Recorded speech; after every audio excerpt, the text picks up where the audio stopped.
ओम नमो भगवते वासुदेवाय। राधे राधे, जय श्री कृष्णा।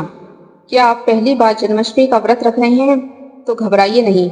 इस वीडियो में मैं आपको बताऊंगी स्टेप बाय स्टेप पूजा विधि, व्रत के नियम और आसान टिप्स, ताकि आप पूरे श्रद्धा भाव से भगवान श्री कृष्ण को प्रसन्न कर सकें और उनका आशीर्वाद प्राप्त कर सकें। आइए जानते हैं व्रत की तारीख और समय। जन्माष्टमी 2025 15 अगस्त और 16 अगस्त 2 तारीख में पड़ रही है। तो लोगों में काफी कंफ्यूजन है कि जन्माष्टमी कब मनाएं और रोहिणी नक्षत्र का आरंभ कब है। हिंदू पंचांग के अनुसार भाद्रपद मास के कृष्ण पक्ष की अष्टमी तिथि का आरंभ 15 अगस्त शुक्रवार रात 11:39 से 16 अगस्त शनिवार रात 9:34 तक है। भगवान श्री कृष्ण का जन्म भाद्रपद मास के कृष्ण पक्ष की अष्टमी तिथि को रोहिणी नक्षत्र में हुआ था और इसलिए निश्चित काल में ही भगवान श्री कृष्ण का पूजन व जन्मोत्सव मनाया जाता है। यदि इस अनुसार देखा जाए तो 15 अगस्त के दिन अष्टमी तिथि के साथ रोहिणी नक्षत्र भी है और इसलिए कई जगह पर 15 अगस्त को जन्माष्टमी पर्व मनाया जाएगा। लेकिन उदया तिथि के अनुसार देखा जाए तो 16 अगस्त को भी जन्माष्टमी का पर्व मनाया जाएगा। तो इस बार जन्माष्टमी पर्व 2025 15 अगस्त और 16 अगस्त अपने अपने क्षेत्र अनुसार दोनों दिन ही मनाया जाएगा। आप अपने परिवार व आसपास के लोगों के अनुसार यह पर्व मना सकते हैं। वैष्णव परंपरा के अनुसार देखा जाए तो 16 अगस्त 2025 शनिवार को यह पर्व मनाया जाएगा। व्रत के पारण का समय जानते हैं। जो 15 अगस्त को व्रत रख रहे हैं उनके पारण का समय 16 तारीख को सुबह 9:34 के बाद है और जो 16 अगस्त को व्रत रख रहे हैं उनके पारण का समय 17 अगस्त सुबह 5:51 के बाद है। पारण कैसे करें? अगले दिन सूर्योदय के बाद व्रत खोलें, सात्विक भोजन करें।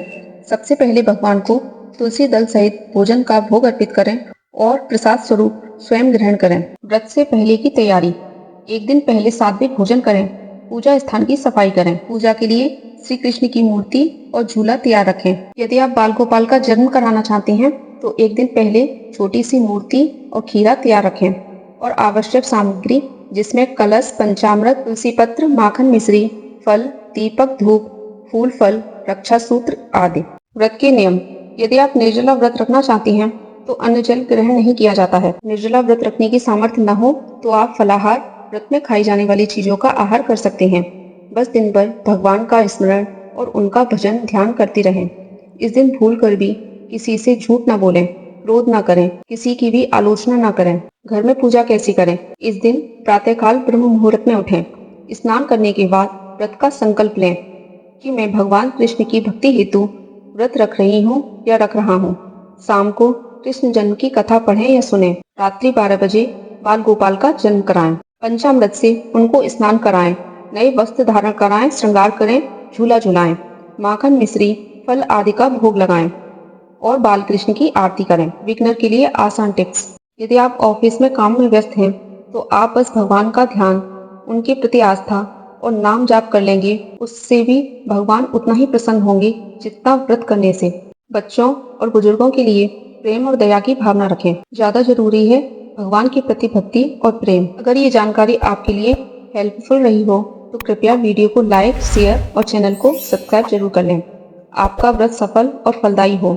जय श्री कृष्ण।